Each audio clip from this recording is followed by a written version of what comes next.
A month where excellence continued for a certain Real Madrid player, where Union Berlin are continuing an unwanted streak, and where Manchester United never really seem to change, do they? Run from it, hide from it, but your form and poor results will always be shown during the monthly recap, but don't worry. We also celebrate great results. In fact, we mostly look at the positives. And remember guys, we're only speaking about events from October 2023. My name's Adrian. Thanks so much for joining me for the second video of this series where we create a little time capsule for the month. And I know what you're thinking. Adrian, what is that stunning jersey that you're wearing this week? Well, in Adrian's collection of football kick curiosities, this week we're wearing from Hanoi FC of Vietnam. Thanks to our friends over at Sangalo, who sponsored this video, friends of the channel. And if you want to get your hands on some very rare jerseys from teams around the world, then good news, Sangalo is having a massive holiday sale starting on Friday, November 3rd. So use my link in the description and help yourself to some great deals on unique jerseys. As you can see, the kit I'm wearing is 25% off at the moment, while others like Hyderabad, another favorite of mine, I have the purple one, are currently 40% off. Amazing. So again, guys, use the link in the description and shout out Sangalo. First off, I'd like to pay my respects to Sir Bobby Charlton, who passed last week. He was undoubtedly not just a legend for Manchester United, nor for England, but of the game in general. He helped England to their first and only World Cup triumph in 1966 on home soil. And upon retiring from the national team in 1970, he was the most capped player. In 1968, he captained United to their first European Cup win, as they became the first English side ever to win the cup. He also held the record for the most appearances for Manchester United, which stood for about 35 years, from 73 to 2008, when Ryan Giggs broke that record. As I said, an absolute legend of the game who loved Manchester United more than anything, who helped them become one of the most notable names in the sport at large, and who will no doubt be dearly missed by the England and Manchester United family. May he rest in peace. Now, pivoting straight into the state of United feels strange, so let's start with Chelsea, yeah? They had a mixed month, didn't they? They started well with a 2-0 win over Fulham, which also saw Mudryk get his first Chelsea goal since signing with them last January. From there, they also defeated Burnley 4-1, where Nico Jackson also scored, and Cole Palmer looked fantastic. He's been one of their bright spots this season, hasn't he? 4 goals and 2 assists from him at the moment. And Palmer played well against Arsenal as well, as Chelsea went 2-0 up, only to spurn the lead. That really could have been the turning point in their season, but they blew that 2-goal lead and then fell 2-0 to Brentford at Stamford Bridge.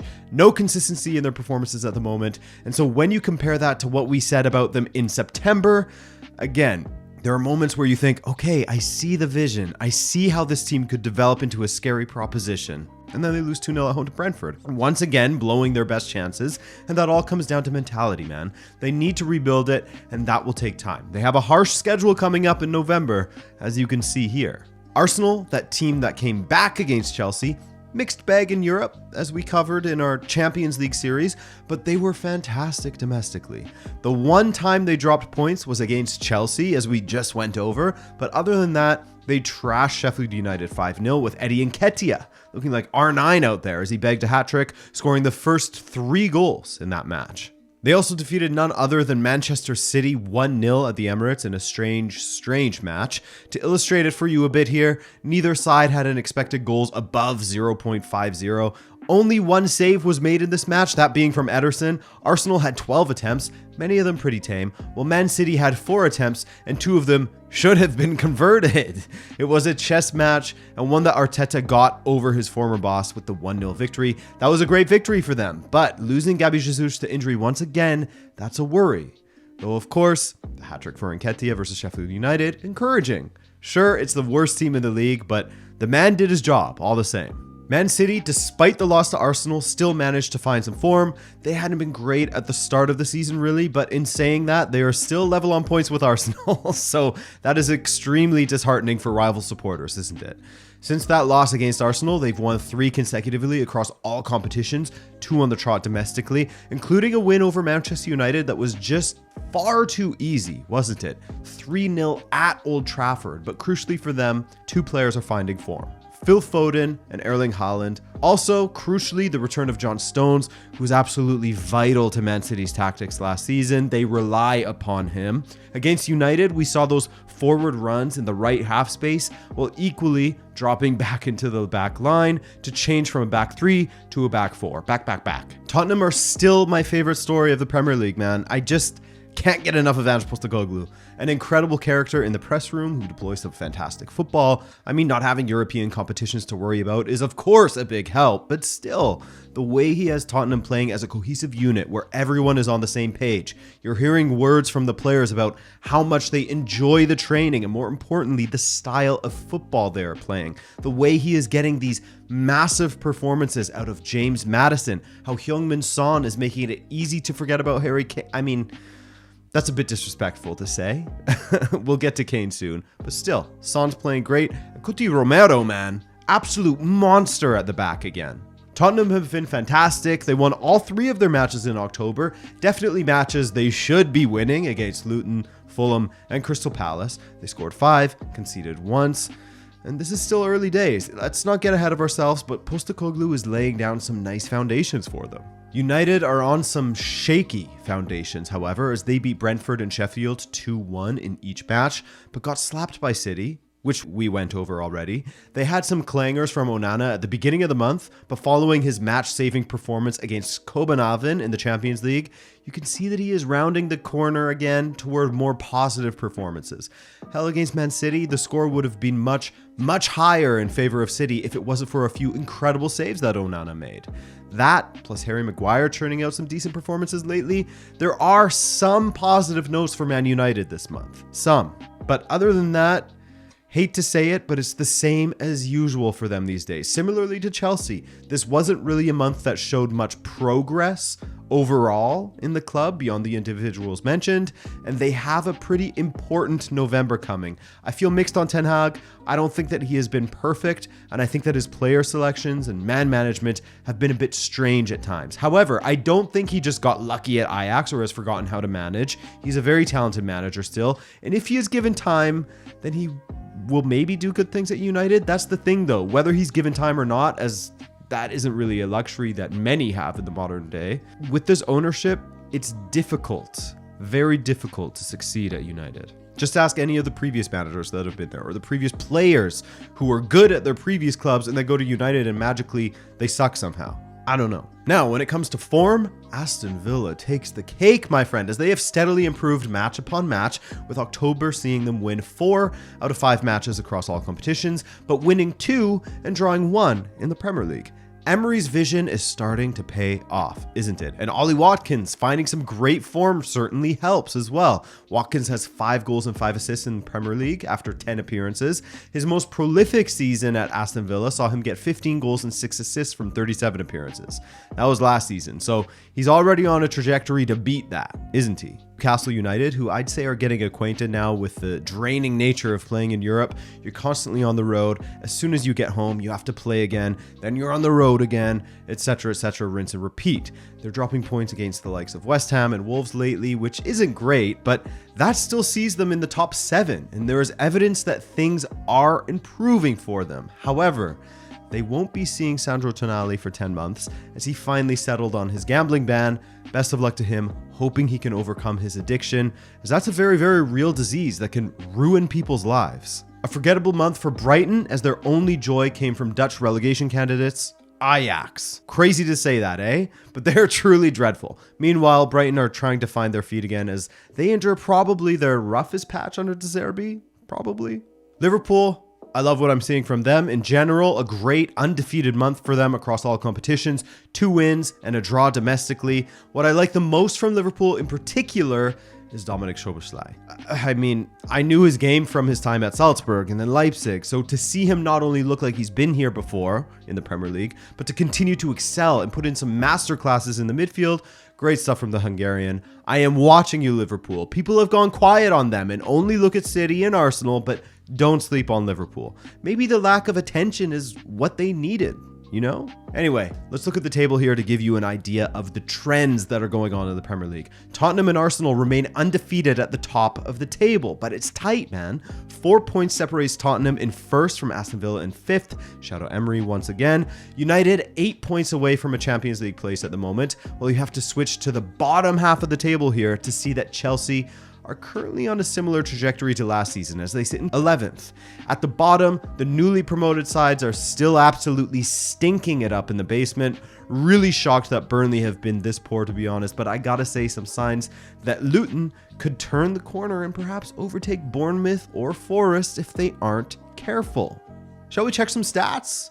The Golden Boot race sees Haaland, who has improved despite some shaky performances this season, sit at the top with 11 goals. 8 for Salah and Heung-min Son, respectively. See what I mean about Liverpool not being spoken of much? Salah once again in the conversation with the top scorers, but you don't hear a peep. Pedro Neto's fantastic season with Wolves sees him sit atop the assists chart with 7 assists, while no less than 5 keepers are on 4 clean sheets. It's a tight one in that regard. There is nowhere that I can start other than that batshit crazy match from Bayern and Darmstadt. Both sides were on crud in that first half as they set a new record for 3 red cards in the first half alone in a Bundesliga match. Insane. Red card for Kimmich. Bayern had a penalty cancelled. It got yoinked from them. Then Darmstadt decided to beat the crap out of Bayern and got 2 players sent off. After that, the cuckoo craziness continued as you had Kane scoring from the halfway line in the second half. He went on to get a hat trick as Bayern scored how many goals in the second half? 8. You know that 12 minutes between goals 7 and 8? Wow, I was almost falling asleep, man. But as far as Bayern are doing in general, it's more of the same from them. While the results are going their way, they don't really feel like they're at the peak of their powers. I know it's weird to say, you can see that they are capable of more, but in saying that, you have also seen improvements over the last month in comparison to the start of the season, a month where they won every game and scored 3 goals or more in each Bundesliga match.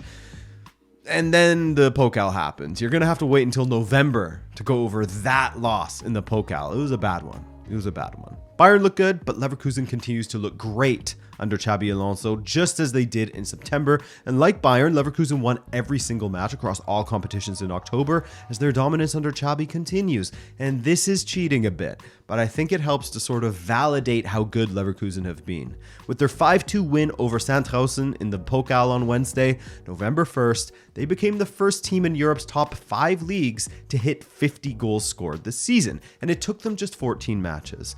I know this is a recap of October, so it's cheating to bring it up, but like I said, it helps you to understand just how good Leverkusen have been so far. Speaking of being good, remember how much we spoke about Stuttgart last month for the September recap and how good they've been, how curious we all were to see if they could continue their great form, not just the team in general, but free-scoring Serhou Guirassy in particular. Well, it's safe to say that they have kept up their great form, and Guirassy is still absolutely banging them in for Stuttgart. Stuttgart started the month by beating Wolfsburg 3-1 and finished it by beating Union Berlin in the Pokal. Along the way, however, they had a frustrating match against Hoffenheim in which they dominated every single statistic you could ever think of. They had a penalty saved, and yet they still lost 3-2. 3 wins and 1 loss across their 2 domestic competitions.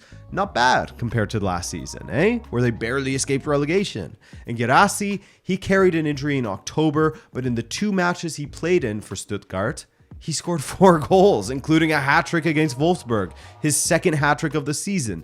He is your Golden Boot leader for Europe with how many goals? 14 goals and 1 assist from 8 Bundesliga appearances. Incredible, man. Truly incredible. Borussia Dortmund saw some improvements in October for sure. It wasn't always pretty, but I think that was by design, and they started to get some better results, which always helps with building confidence and momentum. Undefeated across all competitions in October, they ended the month with a 3-3 draw away to Eintracht Frankfurt. Frustrating for them, but what I spoke about building momentum, etc., this was a character draw. They were 2-0 down away, clawed it back to 2-2, then went 3-2 down not long after. These are the moments where you get the measure of your squad. Will they drop their heads in a all of that work for nothing kind of defeatist way and feel sorry for themselves? Or will they continue to fight? Dortmund fought on, with Brandt getting an equalizer for the black-yellow. Brandt, by the way, scoring 3 of his 4 Bundesliga goals this season in October, so he's in great form. Opposite of that, Union Berlin. How I miss you guys being a solid performer. I know I have no real affiliation with the club. As you know, I just like their story, stuff like the fans literally building their stadium, etc. But they are having a dreadful season, man, truly dreadful. They just cannot win games. In fact, they can't even draw them either, as across all competitions now, brace yourselves, they have lost 11 consecutive matches. Ugh, that hurts. These guys haven't seen what a point tastes like since August 26th, 2 months ago. And the drop-off is a bit puzzling, as they started the season super well. They scored 12 goals in their first 3 competitive matches, winning 4-0, 4-1, 4-1, and then they just completely capitulated. I would assume that speed running through the various UEFA competitions year upon year, from the Europa Conference League to now the Champions League in a stretch of 3 years, when you haven't ever done this before, is now taking its toll. Growing pains, if you will. But worrying one, man. They need to turn things around, and it won't get easier. Frankfurt, Leverkusen, Augsburg, and Bayern in December, all on the horizon. Currently, Leverkusen leads the way with a 2-point lead over Bayern. Stuttgart and Dortmund both on 21 points. Then Leipzig, who we didn't actually speak about much this time, on 20 points. Leipzig actually fell in the Pokal to Wolfsburg of all teams, but other than that, went undefeated across all competitions in October, including 2 wins and a draw in the Bundesliga. Sorry, Leipzig, we'll get you next time. At the bottom, Köln and Mainz are looking dreadful, just slightly worse than Union Berlin, honestly. But based on recent form, well, it's similar to comparing a bad thing to another bad thing. Union's form is the absolute worst, as they are only ahead of the others thanks to those 2 wins they got on days 1 and 2 of the Bundesliga back in mid-August. And the scoring, assist, and clean sheet leaders thus far in the Bundesliga. Wow, what a surprise. Guirassy is still your leader in the Bundesliga, but Kane has closed the gap a bit now with 12 goals to his name. Assists, Xavi Simons, followed by a host of players on 5 assists, including Kane, who has adapted quite nicely to the Bundesliga, hasn't he? And when it comes to clean sheets, Janez Blaswich of RB Leipzig leads the way with 5 clean sheets to his name as he snatched that starting spot from Peter Gulácsi. There is no team better than Atletico Madrid in Spain right now, if you look at their form from October and their previous 6 victories, 4 of which came in October. They defeated Cadiz, Real Sociedad, that's a good one, Celta, and Deportivo Alaves, as Atletico are looking nice this season. That's how they do it, man. Good season, bad season, good season, okay season, good season, mediocre season. But even their bad season see them typically in the top 3, so are they really that bad of seasons? I guess not. Antoine Griezmann continues to be incredible as his career renaissance continues at Atleti. The man found his form last season. I'm saying season a lot. Last season, and he's exploding this season. In October, he scored 4 goals in LaLiga and 2 in the Champions League. Incredible, but with him, it's what he does off of the ball and how he contributes to tactics and play as a whole that has been truly inspiring to watch. The man has been amazing from about the 2022 World Cup onward. Alvaro Morata, who's now 31, what? He's also found his finishing as he's on 9 goals for the season already. That surprises me. He still looks like a baby. Surprisingly, Atletico don't have the top defense in the league, as that honor goes to Real Madrid. Real Madrid are having an interesting season. I can't stop saying that word. But they don't feel like they're fully on it. Similar to how I feel about Bayern, I guess. But Real Madrid are getting results, and there are definitely signs that they're improving for the most part. But there's something that's just a little off with them. And at times, you feel like Jude Bellingham is papering over the cracks for Real Madrid. Again, I'm not trying to sound negative, and I know Real Madrid supporters will be sensitive to this, but I'm just saying what I see. Real's performances have been just acceptable. They've got some fantastic results, such as a win over Barcelona domestically and over Napoli and Braga in Europe, but they've only just edged their opponents in every match, basically, with Bellingham's brilliance often just getting them over the line. And it makes you wonder what happens when Bellingham loses form and stops having a goal contribution per game. Where do the goals come from then? Because without a starting striker at the level of Real Madrid, Ancelotti has sacrificed Vinicius Jr. to the altar of the results gods, as this man playing through the middle, or at least that being his starting position, is just not the same dude who owns that left flank when he plays there.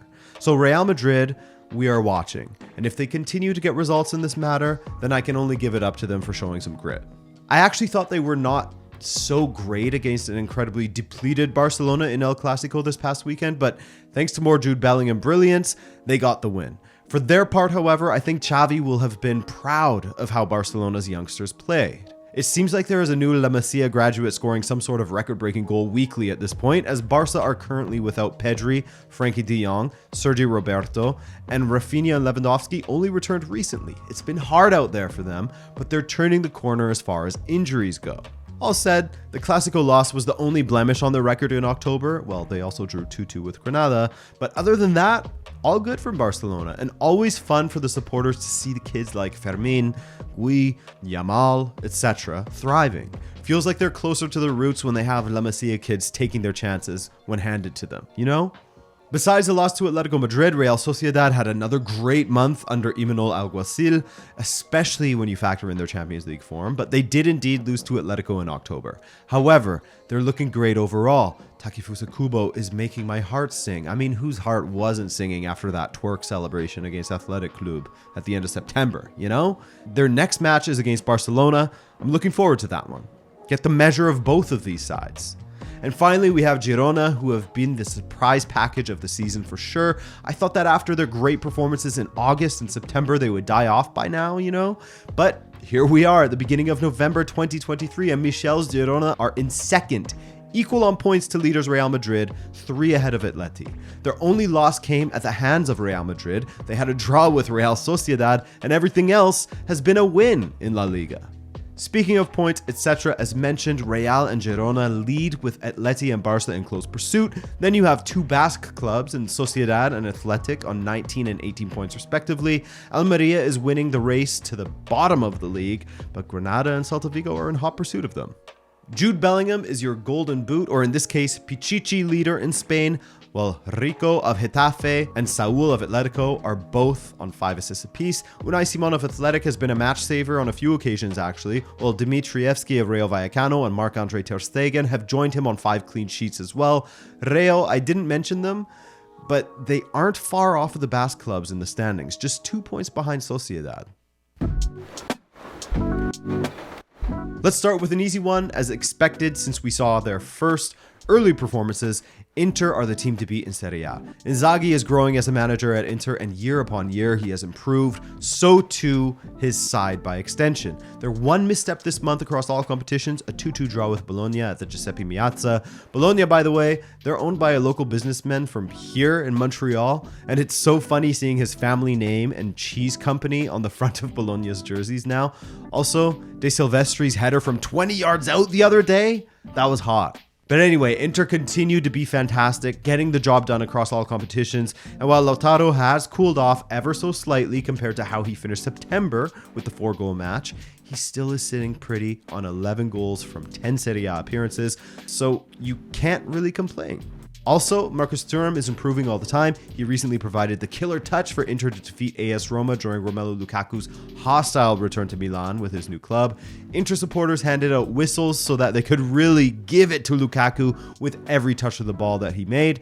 Now that is commitment to being a hater. But hey, Lukaku is the one that did them dirty, so you got to expect a reaction to every action, right? Also, credit to Denzel Dumfries, who, like Inzaghi, has improved year upon year at Inter. Ever since the tail end of last season, he has made great steps, and he's done well to put the memes behind him. Credit to Juventus also. They left it late last weekend at home against Hellas Verona, but with that late winner, they improved their record to 5 matches unbeaten, with a draw followed by 3 consecutive wins in October.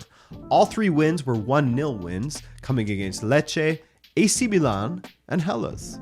Speaking of Milan, they're in a tough spot at the moment, as this team just really struggles to score goals sometimes, especially in the Champions League, which we've spoken about at length in our UCL This Week series. But that said, while they have dropped points in their previous 2 matches in Serie A, they're still just 3 points off of the top in Serie A.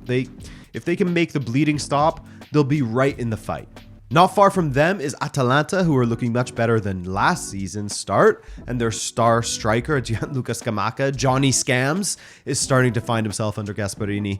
4 goals and 1 assist for him, and he scored a nice little back-heeled goal against Empoli recently, a game in which he also got an assist, so his return to Italy is starting to heat up. He's starting to cook, so keep an eye on Atalanta. They're always a tough proposition. Napoli, also a decent side. I mean, they are champions who can't string more than 2 wins together at the moment under Rudy Garcia. That seems to be their limit. As mentioned, they drew AC Milan 2-2 this past weekend in a month where they had an absolute mixed bag of results. 1 win, 1 draw, 1 loss. They can do it all, man. Cavada is finding himself once again, often providing magic to save a result for Napoli, while Matteo Politano has caught fire as well, with 2 goals and 2 assists in his last 2 appearances in Serie A. While they haven't been great, you could give Napoli credit for fighting back to salvage a 2-2 draw against Milan after they were 2-0 down after 31 minutes at home. Now, at the bottom of the table, it's as you would expect: Salernitana, Cagliari, and Empoli in the relegation zone, while Udinese and Hellas aren't far off. At the top, as mentioned, Inter lead Juventus by 2 points with 25 from 10 matches, Milan on 22, Atalanta on 19, etc., etc., etc. The top scorer in Serie A, as we went over already, is Lautaro, who has a 5-goal cushion over Giroud and Osimhen, while the assist king is Marcus Thuram. Inter players topping the goals and assists. What about clean sheets? Another Inter player, as Jan Sommer has 7 clean sheets to Szczesny's 6. Bravo, Inter. Fantastic start to the season. All right, let's do our first Player of the Month award for the monthly recap. And remember, guys, this is for performances in the month of October and October only.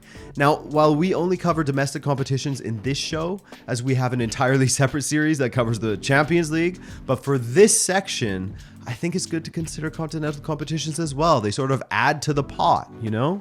For me, there are a few players you can make an argument for, but in my opinion, it can only go to one guy: Jude Bellingham.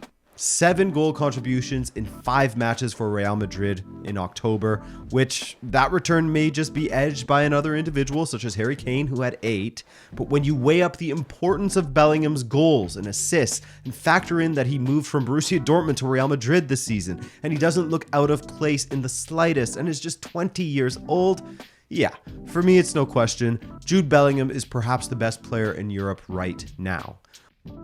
But that's my vote. Who gets yours? Be sure to let me know below in the comments. And aside from that, I hope you have a great day. And thanks for watching this incredibly long video once again. If you made it this far, wow.